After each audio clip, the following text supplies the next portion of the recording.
Hi hello ನಮಸ್ತೆ and welcome back to my channel Swara Madhyama. ನಾನು ನಿಮ್ಮ ಪ್ರೀತಿಯ ಸುರಭಿ ವೆಂಕಟೇಶ್. ಇವತ್ತು 2ನೇ ದಿನದ ನವರಾತ್ರಿ ಬ್ರಹ್ಮಚಾರಿಣಿ ದೇವಿಗೆ ಇವತ್ತು ಅರ್ಪಿಸ್ತೀವಿ ಅಥವಾ ಪೂಜೆ ಮಾಡ್ತೀವಿ. ಆ್ಯಂಡ್ ಆ ದಿನದ ಅಥವಾ ಆ ದೇವಿಯ ಒಂದು ಬಣ್ಣ ಗ್ರೀನ್ ಕಲರ್. ಸೊ ಹಸಿರು ಬಣ್ಣ ಇವತ್ತು ಉಟ್ಕೋಬೇಕಾಗಿರೋದು ಅಥವಾ ಹಾಕೋಬೇಕಾಗಿರೋಂಥ ಕಲರ್. ಸೊ ಏನು ಅಂದ್ಕೊಂಡೆ ಅಂದರೆ ಇನ್ನೂ ರೆಡಿ ಆಗಿಲ್ಲ, ರೆಡಿ ಆಗಬೇಕು. ತಿಂಡಿ ಆಯಿತು ಅಂದರೆ ನಾನು ತಿಂಡಿ ತಿಂದಿಲ್ಲ, ತಿಂಡಿ ಮಾಡಿ ಎಲ್ಲ ಆಚೆ ಹೋಗ್ಬೇಕಿತ್ತಲ್ಲ. ಸೊ ಅವ್ರಿಗೆಲ್ಲ ತಿಂಡಿ ಮಾಡಿಕೊಟ್ಟೆ. ಯಾಕೆಂದರೆ ಬೆಳಗ್ಗೆ ಇದಕ್ಕೂ ಎಲ್ಲ ಕ್ಲಾಶ್ ಆಗಬಾರ್ದು ಅಂತ ತಿಂಡಿ ಮಾಡಿಬಿಟ್ಟಿದೆ. ಬಟ್ ನಾನೇನು ಸದ್ಯಕ್ಕೆ ತಿಂಡಿ ತಿಂದಿಲ್ಲ, ಪೂಜೆ ಮಾಡಿ ಆಮೇಲೆ ತಿಂಡಿ ತಿನ್ನೋದು. ಬೇಗ ಆಗುತ್ತಲ್ವ, ನಿಮ್ಗಳಿಗೆ ತೋರಿಸಿದ್ದೆ ನೆನ್ನೆ ಯಾವ ಥರ ಹಬ್ಬ ಮಾಡ್ತೀವಿ ಯೂಶಲಿ ಅಂತ.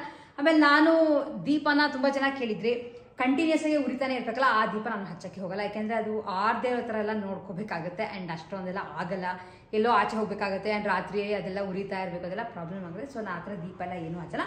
ನಾರ್ಮಲಾಗಿ 2 ತುಪ್ಪದ ದೀಪ ಹಚ್ತೇನೆ.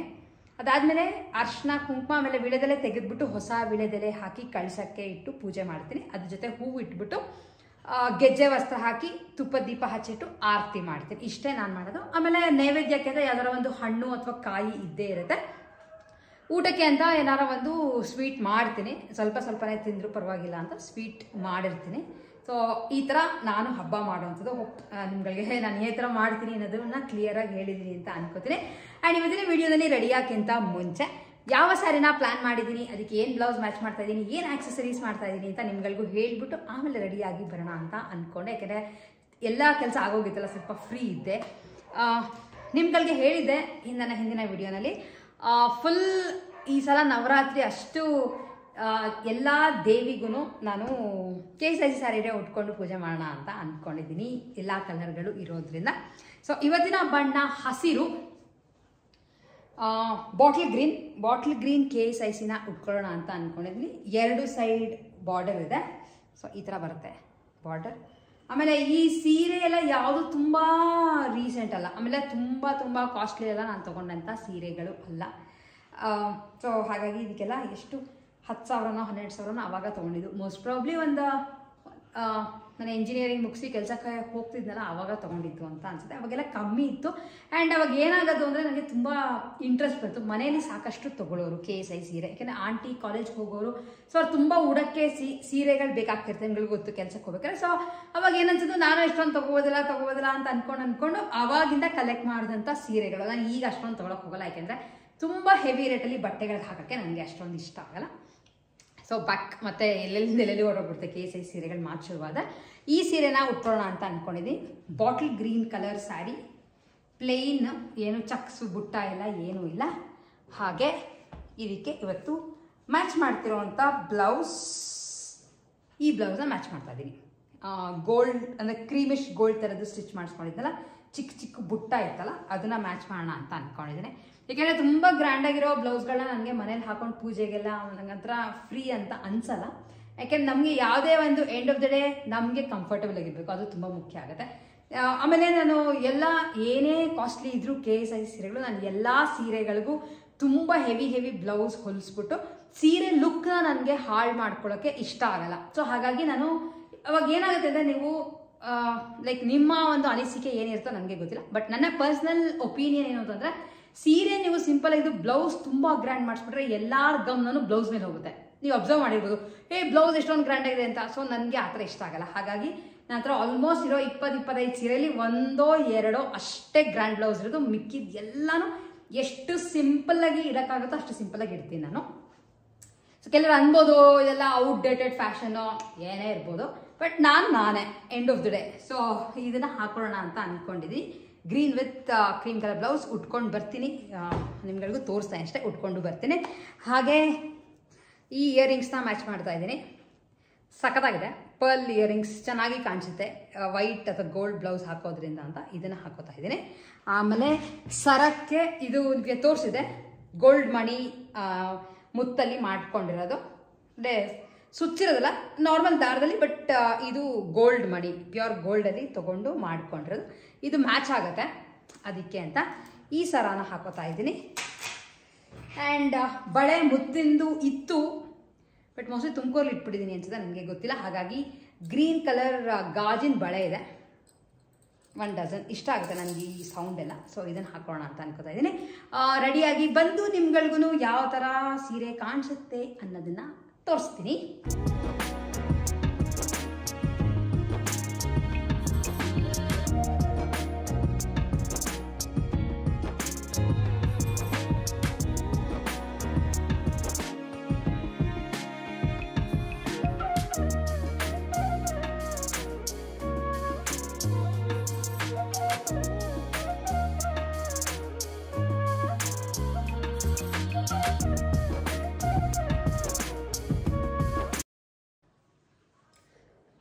ಪೂಜೆ ಮುಗಿಸಿ ಇವತ್ತು ಸೀರೆ ಚೇಂಜ್ ಮಾಡಿಕೊಂಡು ಅಡುಗೆ ಮಾಡೋಕ್ಕೆ ಹೋಗ್ತೀನಿ. ಆ್ಯಕ್ಚುಲಿ ಬ್ಲೌಸ್ ಸ್ವಲ್ಪ ಲೈಕ್ ಲೂಸ್ ಆಗಿಬಿಟ್ಟಿದೆ. ಆ್ಯಂಡ್ ಈ ಬಳೆ ಕೇಳ್ತಾ ಇದ್ರಿ ಎಲ್ಲಿ ತೊಗೊಂಡು ಬಂದ್ರಿ ಅಂತ. ನಮ್ಮನೆ ಹತ್ರನೇ ಭವಾನಿ ಕಂಗನ್ ಅಂತ ಒಂದು ಅಂಗಡಿ ಇದೆ. ಸೊ ಬೇರೆ ಕಡೆ ಅವ್ರ ಬ್ರಾಂಚಲ್ಲೇ ಇಲ್ಲ, ಅಂಗಡಿ ಹೆಸರು ಭವಾನಿ ಕಂಗನ್ ಅಂತ, ಅಲ್ಲಿ ತೊಗೊಂಡು ಬಂದೆ. ಗಾಜಿನ ಬಳೆ, ಮೆಟಲ್ ಅಲ್ಲ. ಸೊ ಈ ಥರ ಡಿಸೈನ್ ಇದೆ. ಅದರ ಸೀರೆಗಳಿಗೆ ಹಾಕೊಳ್ಳೋಕ್ಕೆ ಚೆನ್ನಾಗಿರುತ್ತೆ. ಮದುವೆ ಮನೆಗೆಲ್ಲ ಹೋದಾಗ ಗಾಜಿನ ಬಳೆನೇ, ನಾನು ಮೆಟಲ್ ಬಳೆಗಳು ಸ್ವಲ್ಪ ಯೂಸ್ ಮಾಡೋದು ಕಮ್ಮಿ, ಯಾಕಂದರೆ ಸೀರೆಗೆ ಗಾಜಿನ ಬಳೆಗಳೇ ಚೆನ್ನಾಗಿರುತ್ತೆ ಅಂತ ಗಾಜಿನ ಬಳೆ ಹಾಕ್ಕೊಂಡಿದ್ದೀನಿ. ಗೋಲ್ಡ್ ಬಳೆ ಹಾಕಿಲ್ಲ, ತೆಗೆದುಬಿಟ್ಟಿದ್ದೀನಿ. ಆ್ಯಕ್ಚುಲಿ ಬರೀ ಒಂದೇ ಇರಲಿ, ಚೆನ್ನಾಗಿ ಕಾಣಿಸುತ್ತೆ ಅಂತ. ಸೊ ಈ ಥರ ಇದೆ. ಆ್ಯಂಡ್ ಇಯರಿಂಗ್ ನಿಮ್ಗೆ ಹೇಳ್ದಂಗೆ ಮುತ್ತಿಂದ ಹಾಕ್ಕೊಂಡಿದ್ದೀನಿ. ಹೇಗಿದೆ ನನ್ನ ಲುಕ್ ಅನ್ನೋದನ್ನು ನೀವುಗಳನ್ನು ಕಾಮೆಂಟ್ ಮಾಡಿ ತಿಳಿಸಿ. ಹಾಗೆ ನಮ್ಮ ಮನೆ ಗೊಂಬೆಗಳು ಹೇಗಿದೆ ಅನ್ನೋದನ್ನು ನೀವು ನನಗೆ ಹೇಳಿ. ಸೊ ಬೇಗ ಬೇಗ ಡ್ರೆಸ್ ಚೇಂಜ್ ಮಾಡ್ಕೊಂಬಂದು ಮತ್ತೆ ನಿಮ್ಮನ್ನ ಮೀಟ್ ಮಾಡ್ತೀನಿ. ಊಟ ಮುಗಿಸ್ಕೊಂಡು ನೆಕ್ಸ್ಟ್ ಬಂದಿದ್ದು ಗಾಂಧಿ ಬಜಾರ್ಗೆ. ಗಾಂಧಿ ಬಜಾರ್ನಲ್ಲಿ ಕೆಲವು ಬ್ಲೌಸ್ ಪೀಸ್ಗಳನ್ನ ಪರ್ಚೇಸ್ ಮಾಡೋಣ ಅಂತ ಅಂದ್ಕೊಂಡು ಬಂದ್ವಿ. ಏಕೆಂದರೆ ರಿಟರ್ನ್ ಗಿಫ್ಟ್ಸ್ಗೆ ಈ ಥರದ್ದು ಕೊಟ್ಟರೆ ಹೊಲಿಸ್ಕೋತಾರೆ, ತುಂಬ ಚೆನ್ನಾಗಿ. ಯಾಕೆ ನಾನು ಸಾಕಷ್ಟು ವರ್ಷದಿಂದ ಇವ್ರ ಹತ್ರ ಬ್ಲೌಸ್ ಪೀಸ್ಗಳನ್ನ ತೊಗೊತಾ ಇದ್ದೀನಿ. ರೋಡ್ ಸೈಡೇ ಇದು. ಇಲ್ಲಿ ಕೆಲವು ಬ್ಲೌಸ್ ಪೀಸ್ಗಳನ್ನ ತೊಗೊಂಡು ನೆಕ್ಸ್ಟು ಬಂದಿದ್ದು ಅನಿಕಾ ಟೆಕ್ಸ್ಟೈಲ್ಸ್ ಅಂತ ಅಂಗಡಿ ಇದೆ, ಗಾಂಧಿ ಬಜಾರ್ನಲ್ಲೇ ಬರುತ್ತೆ. ಕಾಪ್ಟೆಕ್ಸ್ ಪಕ್ಕ ಇರೋವಂಥ ಒಂದು ಅಂಗಡಿ. ಇವ್ರ ಹತ್ರ ಸ್ಪೆಷಲಿ 9 ಗಜದ ಸೀರೆಗಳು ಸಿಗುತ್ತೆ. ಅಂದರೆ ಯಾರ್ಯಾರು ಕಚ್ಚೆ ಹಾಕೋತಾರೋ ಸೊ ಅವ್ರುಗಳಿಗೆ ಎಲ್ಲ ಥರ ವೆರೈಟೀಸ್ನಲ್ಲೂ ಸೀರೆಗಳು ಬೇಕು ಅಂತಂದರೆ ಈ ಅಂಗಡಿನ ನೀವುಗಳು ಡೆಫಿನೆಟ್ಲಿ ವಿಸಿಟ್ ಮಾಡಿ. ನಾವು ಸಾಕಷ್ಟು ಸಲ ಇಲ್ಲಿ ಹೋಗಿ ಸುಮಾರು ಸೀರೆಗಳನ್ನ ತೊಗೊಂಡು ಬಂದಿದ್ದೀವಿ, ರೇಷ್ಮೆ ಸೀರೆಗಳು ಗಿಫ್ಟಿಂಗ್ ಪರ್ಪಸ್ಗೆ ಅಂತ. ಸೊ ಅದ್ರ ಜೊತೆ ಆ್ಯಕ್ಚುಲಿ ನಮ್ಗಳಿಗೂ ಈ ಸೀರೆ ಬೇಕಿತ್ತು ಗಿಫ್ಟ್ ಮಾಡೋಕ್ಕೆ ಅಂತ. ಫಸ್ಟು ಬರೀ ನಿಮಗೆ ಗೊತ್ತಿದ್ರೆ ಕಾಟನ್ನಲ್ಲಿ ಬರೋದು, ಅಂದರೆ ಚೆಟ್ಟಿನಾಡ್ ಕಾಟನ್ನಲ್ಲಿ, ಹಾಗೆ ಕಂಚಿ ಸೀರೆಗಳು ಮತ್ತು ಬೆಂಗಳೂರು ರೇಷ್ಮೆ ಸೀರೆಗಳಲ್ಲಿ ಮಾತ್ರನೇ 9 ಗಜದ ಸೀರೆಗಳು ಬರೋದು. ಬಟ್ ಈಗ ನಿಮಗೆ ತೋರಿಸ್ತಾ ಇದ್ದೀನಿ ನೋಡಿ, ಬ್ರಾಸೋ ಆಗಿರ್ಬೋದು ಅಥವಾ ಈಗ ಬರ್ತಿರೋ ಅಂಥ ಮೈಸೂರು ಸಿಲ್ಕ್ಸ್ ಇಮಿಟೇಷನ್ ಸ್ಯಾರಿಗಳು, ಕಾಟನ್ನು ಅಥವಾ ಟಸ್ಸಾರ್ ಸಿಲ್ಕ್ಸ್, ಡೋಲಾ ಸಿಲ್ಕ್ ಎಲ್ಲ ಥರ ಸೀರೆಗಳೂ 9 ಗಜದಲ್ಲೂ ಸಿಗುತ್ತಂತೆ. ನಿಮ್ಗಳಿಗೂ ಬೇಕಿದ್ರೆ ಬೈ ಚಾನ್ಸ್ ನೀವುಗಳು ಪರ್ಚೇಸ್ ಮಾಡ್ಕೋಬೋದು. ಸುಮಾರು ನಿಮಗೆ ಏನಿಲ್ಲ ಅಂದರೂ 800-900 ರೂಪಾಯಿಂದ ಸ್ಟಾರ್ಟ್ ಆದರೆ ಪ್ಯೂರ್ ಕಂಚಿಗೆ ಹೋದಷ್ಟು ನಿಮಗೆ ಜಾಸ್ತಿ ಆಗುತ್ತೆ. ಇಲ್ಲ ಅಂತಂದರೆ 1,500, 2,000, 2,500ಕ್ಕೆ ಬ್ಯೂಟಿಫುಲ್ ಆಗಿರೋಂಥ ಕಾಟನ್ ಸೀರೆಗಳು ಬರುತ್ತೆ. ಸೊ ನಿಮ್ಗಳಿಗೂ ಒಂದೊಂದೇ ಡಿಸೈನ್ಗಳನ್ನ ತೋರಿಸ್ತಾ ನೋಡಿ. ಡೆಫಿನೆಟ್ಲಿ ನಿಮ್ಗಳು ಬೇಕು ಅಂತ ಇದ್ದರೆ ಒಂದ್ಸಲ ಹೋಗಿ ವಿಸಿಟ್ ಮಾಡಿಕೊಂಡು ಪರ್ಚೇಸ್ ಮಾಡಿಕೊಂಡು ಬರ್ಬೋದು. ಇವ್ರ ಅಡ್ರೆಸ್ನ ನಾನು ಡಿಸ್ಕ್ರಿಪ್ಷನ್ ಬಾಕ್ಸ್ನಲ್ಲಿ ಹಾಕಿರ್ತೀನಿ. ಸೊ ಇಷ್ಟು ಇವತ್ತಿನ ನಮ್ಮ ವಿಡಿಯೋ ಆಗಿತ್ತು. ವಿಡಿಯೋ ಇಷ್ಟ ಆಗಿದ್ದರೆ ವಿಡಿಯೋನ ಲೈಕ್ ಮಾಡಿ, ಹಾಗೆಯೇ ಫ್ರೆಂಡ್ಸ್ ಆ್ಯಂಡ್ ಫ್ಯಾಮಿಲಿ ಜೊತೆ ಶೇರ್ ಮಾಡಿ. ಇನ್ನು ಯಾರ್ಯಾರು ನಮ್ಮ ಚಾನಲ್ ಸ್ವರ ಮಾಧ್ಯಮನ ಸಬ್ಸ್ಕ್ರೈಬ್ ಮಾಡ್ದಂಗೆ ನೋಡ್ತಿದ್ರೋ ಫಸ್ಟ್ ಹೋಗಿ ಸಬ್ಸ್ಕ್ರೈಬ್ ಮಾಡಿ, ಪಕ್ಕದಲ್ಲಿ ಒಂದು ಬೆಲ್ ಐಕಾನ್ ಪ್ರೆಸ್ ಮಾಡಿ ನಾವು ಯಾವುದೇ ವಿಡಿಯೋಗಳು ಹಾಕಿದ್ರು ನಿಮ್ಗಳಿಗೂ ನೋಟಿಫಿಕೇಷನ್ಸ್ ಬರುತ್ತೆ ಆ್ಯಂಡ್ ನೀವು ವಿಡಿಯೋಗಳನ್ನ ನೋಡ್ಬೋದು ಅಂತ ಹೇಳ್ತಾ ಇವತ್ತಿನ ನಮ್ಮ ನವರಾತ್ರಿನ ಎಂಡ್ ಮಾಡ್ತಾಯಿದ್ದೀವಿ. ನೆಕ್ಸ್ಟ್ ವಿಡಿಯೋಲಿ ಮತ್ತೆ ನಮ್ಮ ನೆಕ್ಸ್ಟ್ ನವರಾತ್ರಿ ಯಾವ ಥರ ಇರುತ್ತೆ ಅಂತ ತೋರಿಸ್ತೀನಿ. ಅಲ್ಲಿವರೆಗೂ take care and bye bye.